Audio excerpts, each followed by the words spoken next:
Hey you guys, and thanks for tuning into another segment of Topics with Tony. I appreciate everything you guys are doing. I see the subscriber count. I see the likes. I see the I don't really see no comments, but leave a comment if you want to.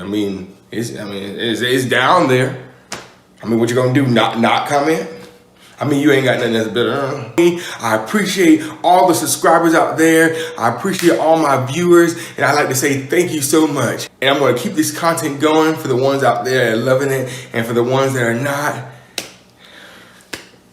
keep watching, because I'm on to something. So today's segment is more of a serious one. It's about the time I went to jail in China. So stick around and let's talk on that topic. So I just want to let you guys know that you're about to get the inside scoop right now. Not even my family members know that I went to jail in China. If they did, they would have called me back immediately. Wow, they would have, yeah. For those of you that don't know, less than a year ago, I was teaching in China for about 6 months. And while over there, I just happened to go to the club one night with a couple of friends and coworkers. So here's the thing. The clubs in China actually close around 5:30 a.m. And of course, I'm like thinking to myself, you only live once, you're in China. Okay, why not? So we're literally, up to the break of dawn. So after my friends and I, we leave the club, we all go our separate ways. I call a Didi, which is like an Uber or a Lyft. But at this time, it's between the times of 5:30 to 6 a.m. in the morning.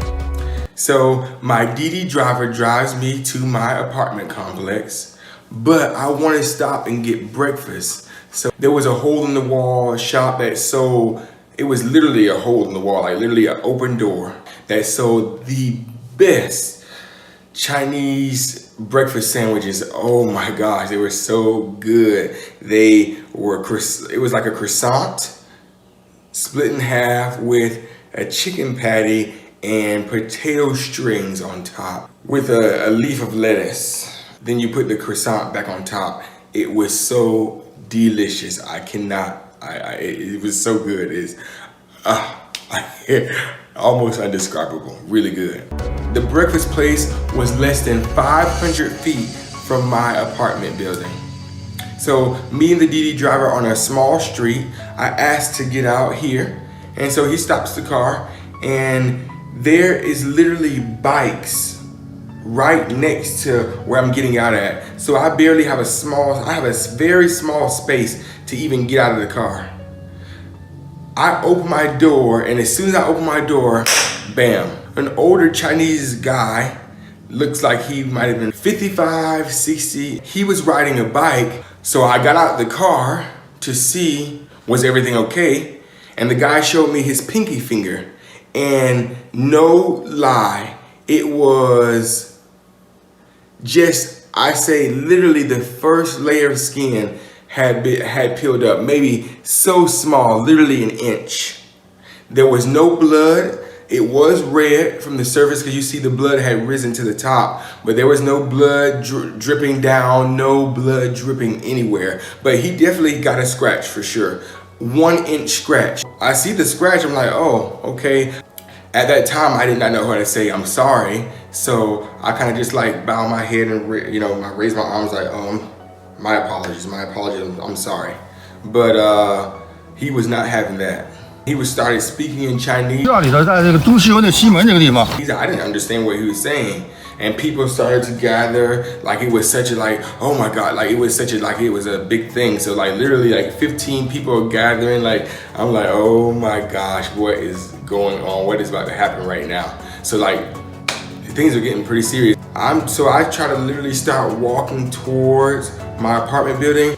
He actually pushes me. He puts his hand on my shoulder and he's like, I'm assuming in Chinese. He said, you're not going anywhere. I stepped to the side, he stepped to the side, I stepped to the side, he blocked me everywhere I went. And I'm like, uh-oh. And so he grabbed his phone. And so obviously I'm assuming he was calling the police.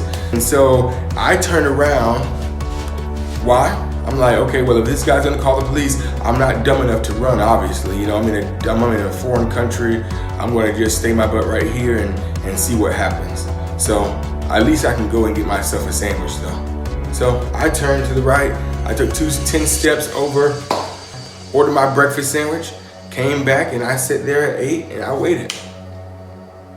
And so maybe in about 10 minutes, the police came. When they came on the scene, they're listening to what the Chinese guy has to say and listening to what the DD driver has to say. By the way, my DD driver did not speak English, so I couldn't talk to him in any way either. When they arrived on the scene, luckily, I got a Chinese officer that spoke broken English.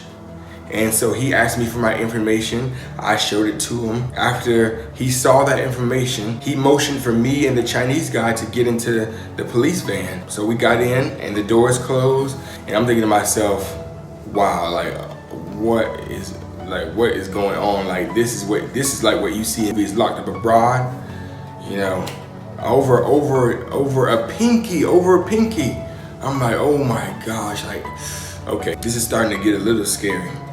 So we're taken to the police station. We get out, we sit down. Seems like a sergeant or a chief comes out who has better English speaking skills. The chief talked to the other guy first, got his side of the story, came over to me, asked me what happened. I told him my side of the story, and the chief told me that the guy said I hit him with the door. He said, also, you did not even say sorry or apologize for what you've done. Then the chief said, he speaks a little English, he understands it. Sorry. Well, I said to the chief, my apologies. That whole time, he never spoke one word of English. I tried to speak to him in English and he never spoke one word of English to me, so I didn't know. And he said, you need to look at your attitude. And I didn't say anything else after that. I just kind of kept quiet. Maybe after 5 or 10 minutes, they asked me, him, and the DD driver to the back of the police station. And I kid you not, the door was the size, and it looked just like one of those big vault safes.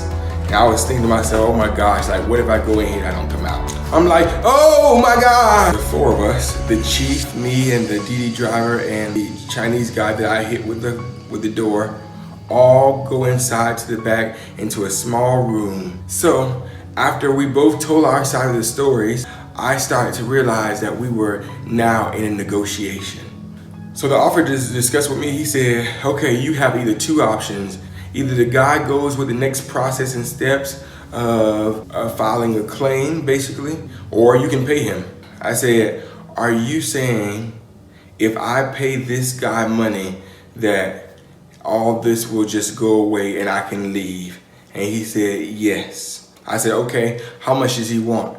The Chinese officer said that the guy said he wanted 500 kwai. I said, 500 kwai? 500 kwai? 500 kwai? I said, 500 kwai? I said, 500 kwai? I said to myself, this guy literally has a scratch that all he needs is a Band-Aid, and maybe in 2 days he'll be good. I know that you guys might think that it's crazy, but everything, just about everything is negotiable in China. So therefore, when he told me 500 kwai, I said, I'm not paying that. And I said, tell him I'll pay 100 kwai. And the officer told him that, and he said no. The officer said he wants 200 kwai. I said, I'm only paying 100. The rule in China is if there is an accident with a car and a pedestrian, I don't care if the pedestrian is riding in the wrong lane of traffic. If the person gets out and decides to just lay in traffic, if they get ran over, it will be the driver's fault.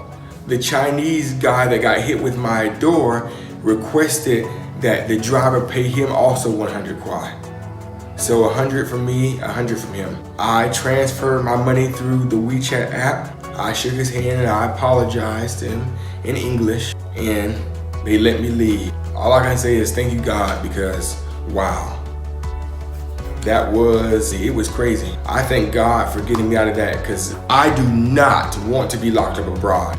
Okay, so let's address one thing out there.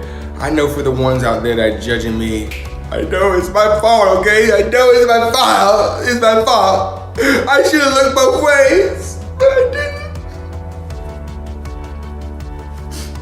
Okay, to be honest with you, I definitely know it's my fault for sure. I definitely learned something there. I learned to look both ways, look out the back as you're opening your door. It was so little space. I could barely get out. I would have not imagined someone trying to zoom through that car like that, trying to zoom through that small space like that. There's already objects over on this side, and I barely have space to open my door. And this guy's gonna come up here like this, but still regardless, I do know it's my fault. I know for sure I'm going to look out the back. That's one thing I noticed in China. For sure, Chinese people, they when they got somewhere to go, they are gone. I don't care how old they are. Some, not all of them, don't kill me now, but not all of them, but they will skip you in line for the bus. They will push past you just to get a spot on the subway train. They'll try to run and beat you to a seat on the bus. They'll ride down the opposite side of the road to get past traffic. I'm sure people from all countries do that, at least people in America still. So, not just anything to them. For example, I was standing at a bus stop in Beijing, waiting on my bus, minding my business, and this guy riding on a scooter has over 30 pounds of raw chicken sitting between his legs on his scooter in a plastic shopping bag. Because he's riding on the opposite road of traffic, as in he's riding towards incoming traffic, he has to swerve to avoid hitting the city bus. So because he does that, the 30 pounds of chicken spills over into the street, and what do you think he does? He picks up every piece of chicken. He picks up his 30 pounds of chicken, puts it back on his scooter, and he's off. Oh, what was that? Oh, you said you don't believe me? Oh, you want proof?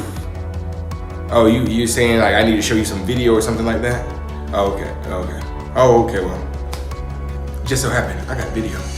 Check it out.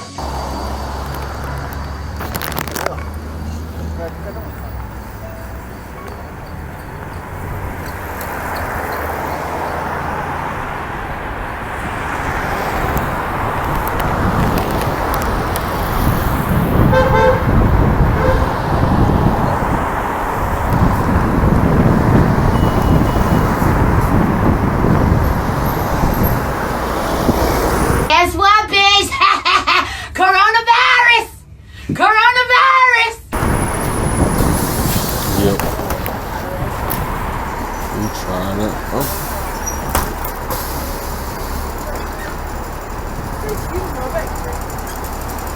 I like to say, guys, please subscribe. If you enjoy this video, even if you don't enjoy this video, if you're watching this video, even if you're not watching this video, please subscribe. Subscribe, like, thumbs up, comment below. Share a similar experience. If you have one, comment below. If you don't have a similar experience, comment below. If you have a similar experience, comment below. If you don't have a experience, comment below. If you even seen a jail, comment below. If you were riding by one day and you look to the right or the left and you seen the jail, comment below. If you were riding on the highway and you seen those guys in the jumpsuits grabbing trash, comment below. If you was watching Forensic Files last night and the guy got caught and he went to jail, comment below. If you're stuck inside because of the coronavirus, comment below. If you ain't got nothing else to do, comment below. No, but seriously, guys, please subscribe, like, comment, share. If you did that, I would be so grateful. Let's get this ball rolling. I want to get to 1,000 subscribers before the end of this year. I don't think that's too hard at all. And I definitely know that's possible. So if you see anybody that you think would enjoy my videos or would be interested in watching them, please share. I bet you guys weren't expecting that. So, what do you guys think about that video? Leave a comment below. Thanks again for watching another segment of Topics with Tony. I'll see you guys next time. Bye.